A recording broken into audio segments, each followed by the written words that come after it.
From the Cronkite studios in downtown Phoenix, this is Cronkite News. The FDA approves the first drug ever to treat postpartum depression. What this could mean for new mothers around the world. Plus, why Arizona is a hotbed for testing the latest and greatest technology. And how much water can a little leak waste? You may be surprised by the answer. We'll explain and show you how you can help combat the desert drought. Cronkite News starts now. Good evening and welcome to Cronkite News on Arizona PBS. I'm Eliav Gabai. And I'm Imani Stevens. Thank you for joining us. It's nicknamed the baby blues, but that doesn't really capture the difficulties women with postpartum depression deal with. The condition is described as intense sadness, anxiety, or even despair some mothers feel up to the first year after giving birth. According to the American Psychological Association, around 1 in 7 women experience postpartum depression. Symptoms can appear days or even months after childbirth, and without treatment, these symptoms can last for several weeks or months. Cronkite News reporter Madeline Haller talked with experts about the condition and how this new drug could help. Who experience postpartum depression often feel alone or misunderstood while dealing with their newfound feelings. For some, it's a challenge to pinpoint that they need help outside of their home. I spoke with professionals who recognize that the FDA's approved postpartum drug is a major medical innovation. The FDA's postpartum drug Zulresso is marketed to cost between $20,000 and $35,000, not including the cost of the hospital stay. Deanne Davies of Summit Health says the medical community is excited about the FDA's decision to make this drug available. We know that some women benefit from being involved in support groups, some benefit from therapy interactions, and some benefit from use of pharmaceuticals. So we are very hopeful. I don't know that this drug is one that we necessarily say is going to fix everything, but it sure does take us down the right road. The drug is administered through IV over a 2.5-day period. Charla Best, Chief Executive Officer of Women's Health Innovations of Arizona, says there is not enough resources with those suffering with postpartum depression in Arizona. A lot of times moms have a hard time kind of talking about what's going on. There's such a stigma associated. So if they talk to their doctor and their doctor doesn't know where to send them, we have created those relationships so that way the doctors know exactly where to send moms. Women's Health Innovations of Arizona was created to better serve men, women, and families, including those who experience mood disorder after pregnancy. The combination of support, medication, counseling, those are usually the best kind of method in terms of getting families and women as well as possible so quickly. We need to shift our thinking and shift our practice to include more of what is supported. In Arizona, the rate of women who experience postpartum depression fares slightly below the national average at nearly 13%. Based off the clinical trials, the approved drug is said to work within hours opposed to weeks or months. In the broadcast center, Madeline Haller, Cronkite News. It's been almost 7 months since Senator John McCain passed away, yet he's still making headlines. This weekend, President Donald Trump tweeted criticism of McCain, saying he obtained potentially damaging information about Trump around the 2016 election. McCain's widow, Sydney, also shared a hateful message she says she received after the president's comments. And today, McCain's daughter, Megan, lashed back on The View, saying she thinks her father would think it's funny he's still dominating the news cycle after his death. Do not feel bad for me and my family. We are blessed. We are a family of privilege.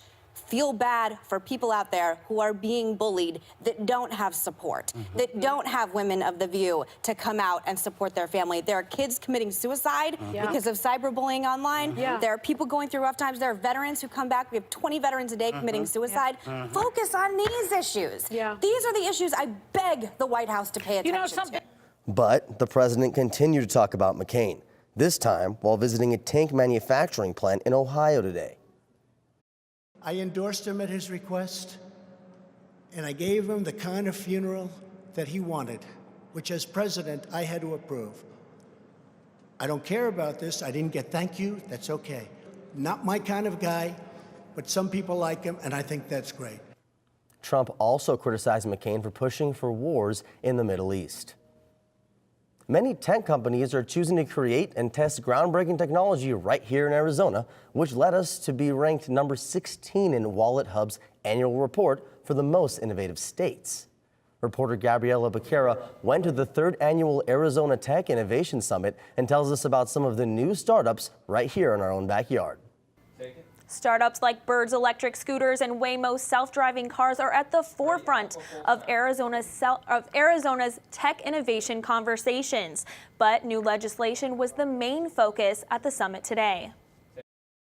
This will be the state that leads in this category. Governor Doug Ducey signed House Bill 2673 at the Tech Summit this morning. The Prop Tech Sandbox Bill is the law of the land. The bill will create a property technology sandbox, a space for companies using tech to sell real estate. Prop tech companies will have a welcoming place to develop and test products and services, and consumers will be protected as they benefit. Representative Jeff Winiger sponsored the bill and says the property sandbox will be able to deploy technology on property in a very rapid way. There's a regulatory burden dealing with property technology or regulatory ambiguity. It is going to allow them to apply for this sandbox and have an answer in 90 days whether or not they're allowed. Senator Kirsten Sinema also talked about introducing new legislation in the coming weeks. I'll reintroduce our bill, the HALOS Act, bipartisan legislation that I led in the U.S. House to make it easier for angel investors to find startups. CEO of Envision AZ, the organizer of this summit, says increasing innovation will improve our state. Bringing technology opportunities and businesses to Arizona will help us diversify our economy in a very, very positive way. Ducey says he encourages the tech community to keep pushing forward in Arizona. Look where we are today versus where we were 4 years ago. Imagine where we can be next year and 4 years from now. Also announced today, Lucid Motors will be building a brand new luxury electric vehicle here in Casa Grande. The company says it will bring new jobs. In the control room, Gabriela Becerra, Cronkite News. Yuma County Border Patrol agents say 3 groups of undocumented immigrants were caught at the border wall Monday, all within a 90-minute time frame. Each of the 3 groups they took into custody were made up of around a dozen people, many of whom were smuggled across the border. Due to the fact that the infrastructure in that area is not designed to stop pedestrian traffic, a majority of that area has vehicle barriers, which are solely designed for the stopping of vehicles. So the smugglers see this, so they push their product at length through that area. Agents say catching border crossers is a common occurrence. In fact, it's a trend they've been seeing for months now in the Yuma sector. Arizona has been in a drought since the early 90s. Now, the EPA is partnering up with cities across the country, including Mesa, to bring awareness in water conservation. Ariel Salk spoke with Mesa city officials about their plan to connect with the residents. Water conservation is critical in Arizona. It's a way of life in Arizona. We've known that we've needed to be protective in a way of our water supply because we know we live in a desert. Becky Zusi, Mesa's conservation coordinator, sees the kind of impact putting attention to these issues can have. Fix a Leak is a great opportunity for our residents and businesses to make the decision to pay attention, to be aware of how much water leaks can waste. The EPA estimates 900 billion gallons of water is wasted in the U.S. every year from household leaks. Mesa resident Angela Starks is all too familiar with those. If I hear fix a leak, I'm thinking of what's going on with our sinks. Bathroom, kitchen, what's leaking. And for a house like mine, yeah, something's always leaking. Toilets are a very simple fix, and they're also a very common leak. Very easy to fix, something you should check at least a few times a year. To test a leak at home, it's pretty simple. Mesa has provided these testing packets for at home, but you can use simple dye. All you do is remove the lid from your toilet, add the dye inside, and if there's color in the bowl, you might have a leak. Fixing leaks is easy, and it's something that we all should just take a proactive step towards doing. A couple of common ways to fix a leaking toilet is to replace the flapper or chain that resides in the tank. Starks is concerned with Arizona's growing population and limited resources. We get more people doesn't mean we're getting more water. So if we can conserve it some kind of way, let's try. Let's do it. In Mesa, Ariel Salk, Cronkite News. Zusi also mentioned leaks can come from outdoor irrigation. In addition to the dye kits, the city of Mesa provides goof plugs to prevent unwanted leaks from our drip system. Right now, some Circle K's have run out of fuel in Arizona. The shortage started in Tucson over the weekend, but it's now affecting around 5 gas stations here in Phoenix. In a statement issued Monday, the company says they're working to bring the fuel supply back up to capacity, but they did not say how long that could take. Jordan Evans is joining us now. And Jordan, it's the first day of spring. What is the weather looking like? Top the 80s once again, third day in a row here. We did it once again today. Now there are some changes coming into our state. In fact, another storm system is going to be moving in later tonight, and it's going to bring a cold front with it and drop those temperatures as we head into tomorrow. In fact, let's look at it here on water vapor. Pretty impressive counterclockwise circulation, I should say, over off the coast of Los Angeles. You can kind of see the little structure right there, firing up a few storms up and down the Colorado River Valley as well, and they will move their way into our region later tonight and for the high country. So we'll be sure to dive into those details coming up for you in your full forecast, and we'll see how those temperatures bounce back as well in your full forecast. Coming up after the break, we'll tell you about a one-of-a-kind event that brought people together from all over the world. The Culture Day showcased a unique program that teaches English to immigrants who are visually impaired. And later, we'll take you live to Dayton, Ohio, where ASU men's basketball team is just a short time away from tipping off in the NCAA tournament.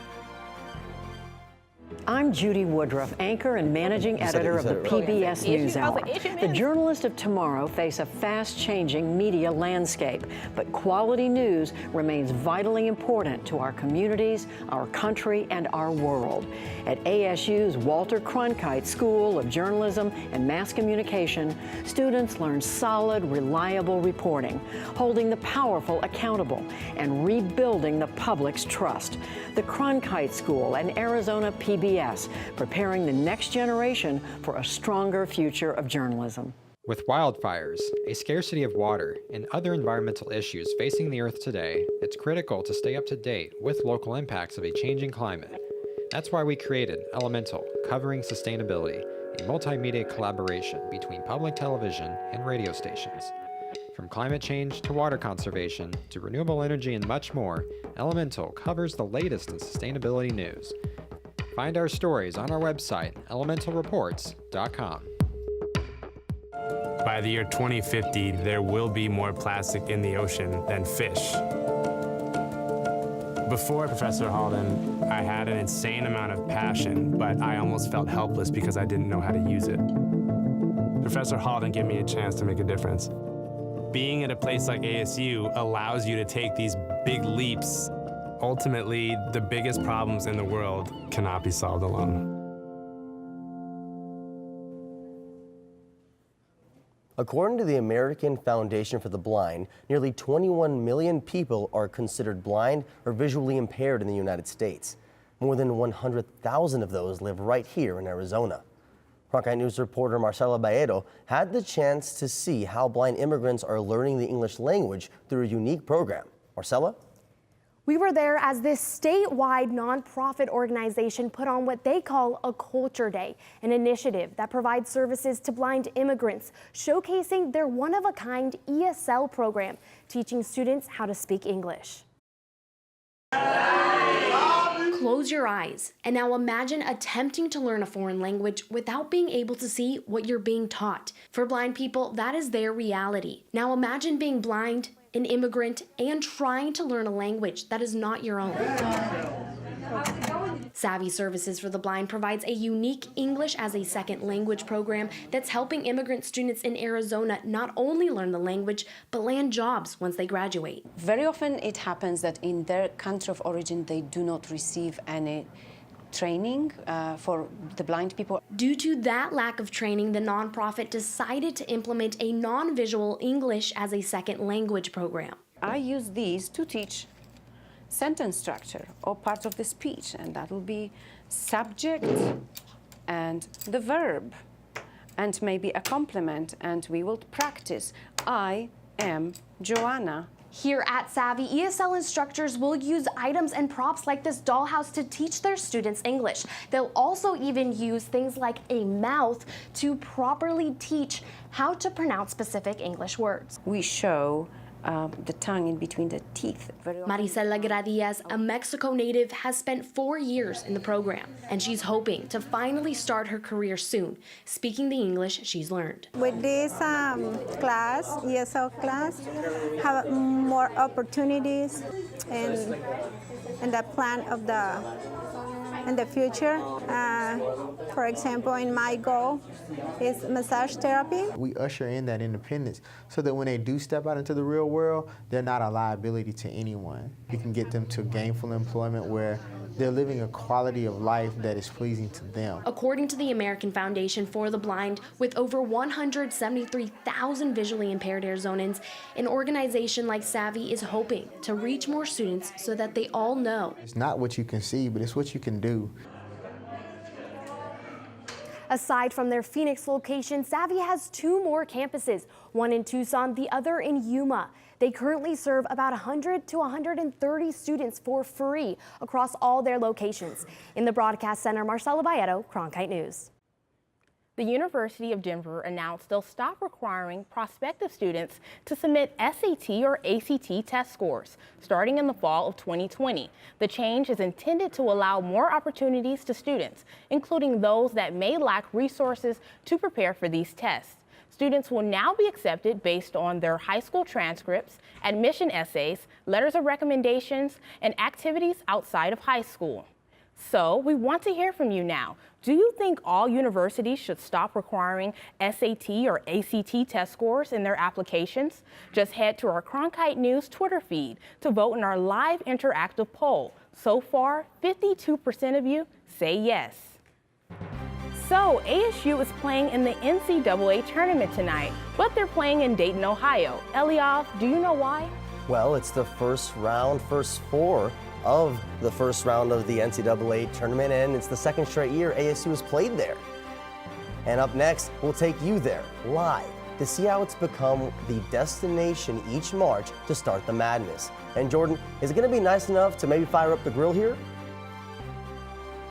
We might want to get that grilling done this evening because I'm tracking some changes coming in tonight. A cold front's going to push through, dropping those temperatures down. We'll look at how far they'll drop coming up in your forecast.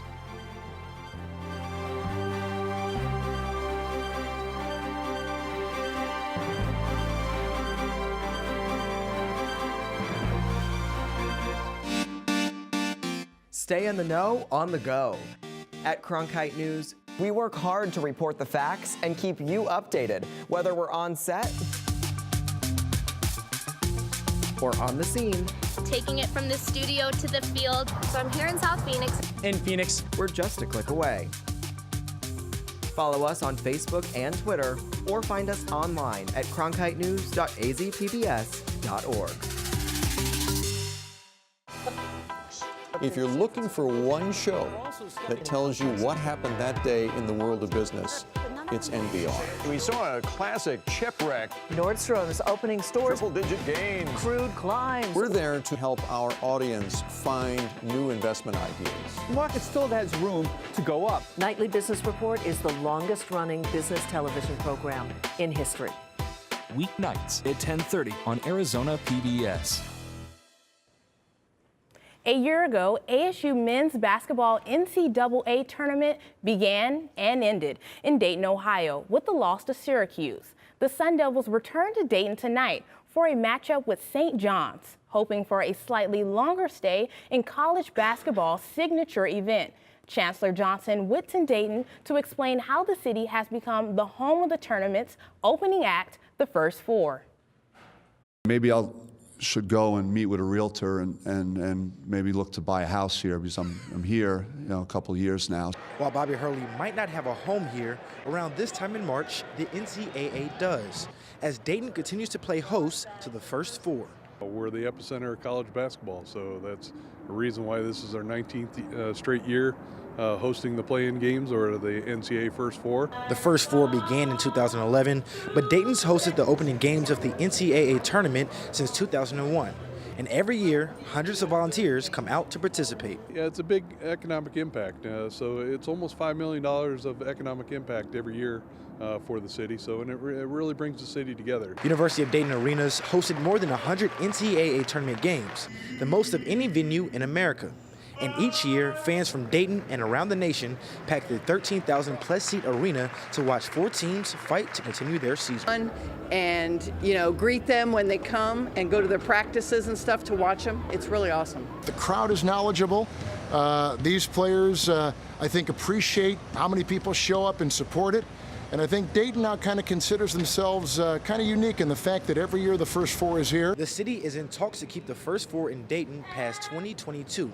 And Scott DeBolt believes it should stay right here. Why not? You know, again, we've hosted it for 19 straight years. We do a great job. Teams love it. We treat all 8 teams that come here like it's the Final Four. That's Chancellor Johnson reporting from Dayton, Ohio. The winner of tonight's game will play in Tulsa against 6-seed Buffalo on Friday. ASU's women's basketball team begins its own tournament play on Friday. We really believe that this team is like something special, and we're never going to be together again. So like, why not do it now? Like we have the key components. We have the talent. We have the people who want to work hard. So we're just trying to get out there and do it together. This marks the 6th straight year ASU women's basketball team will play in the NCAA tournament as well. ASU is the number 5 seed in the Portland Regional. The Sun Devils will tip off against the University of Central Florida on Friday at 4 o'clock. Well, Charlie Turner Thorne and women's basketball always so consistent. Jordan, is the weather the same here? Well, the weather is going to be changing later tonight as we've got a cold front coming in. But the good news is those temperatures, we've been feeling pretty good. In fact, today, the first day of spring, we topped 80 degrees. Remember last week, 6 days ago, we didn't even top the 60s. So it's like Mother Nature hit the skip button on spring for us. Definitely, spring's coming back as we head to tomorrow at least. Now check out those temperatures currently, still holding on to those 80s around the Valley of the Sun. But as we head to tonight, once that sun goes down, those temperatures will begin to fall back into the 70s. And then by sunrise tomorrow, we'll be in those 50s here in the Valley of the Sun, 46 down in Tucson, as well as for areas out to the west up and down that Colorado River Valley. And then for the high country, still tracking freezes for Flagstaff and up along the rim. So a pretty cold day up there tomorrow, and only going to warm up into about the 40s around Flagstaff and up at the Grand Canyon, 50 in Payson, 70s for Tucson, the Valley, and areas off to the west up and down the Colorado River Valley as well. So pretty chilly day tomorrow thanks to that cold front coming through. And here's what it looks like on Futurecast. We've had those clouds sticking around with us all day throughout the day today. In fact, rain showers are going to begin to fill up for parts of the high country later tonight and into tomorrow. And the snow levels are going to drop to about 6,000 feet for parts around Flagstaff and down along the rim. But as we head into Friday morning, a lot of that moisture will clear out of the state. So here's what those details look like for you here. For the Valley, again, if we see any rain, it's going to be overnight tonight into tomorrow morning. And if anybody picks up anything, it's going to be less than 1/10 of an inch. And then for the high country, again, snow beginning tonight, lasting all day through Thursday. Those snow levels down to about 6,000 feet. So Flagstaff and places down along the rim could see an inch or two once it's all said and done. So pretty impressive storm coming in. Definitely as we're getting into spring now. But again, for that hour-by-hour forecast for you here in the Valley of the Sun, 58 degrees in the morning, 66 by noon, only getting up to about 70, so about 8 degrees below the average for where we should be this time of year. Then that 7-day forecast, temperatures are going to warm back up as we head into the weekend. 73 on Friday, back into the upper 70s on Saturday. Degrees then 79 or 80 I should say kicks in on Sunday, and then check that out, mid-80s come back Monday into Tuesday. We're gonna be floating with the 90s as we head into Tuesday. 88 degrees will be our high on Tuesday. So again, definitely some warmer weather coming back into the valley as we head into the weekend and into next week as well. Up next, the 8th largest Powerball drawing in just a few hours away. We'll tell you what your odds of winning the record high jackpot are right after the break. I'm Matt Berry, ESPN Sports Center anchor and graduate of ASU's Walter Cronkite School of Journalism and Mass Communication. With its bachelor's and master's degrees in sports journalism, the Cronkite School is preparing the next generation of sports journalists to tell stories that matter, stories that excite, inspire, and inform.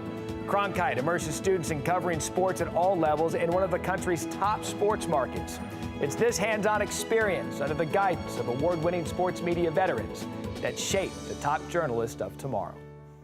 Millions of people die every year from drinking dirty water. I would never have felt I had the ability to do something without ASU pushing me. We built filtration systems out of local materials with the people. to see those kids drink clean water for the first time. It's the most rewarding feeling that you can ever have. I went to ASU because I wanted to change the world. The thing I never would have expected is how the world would have changed me.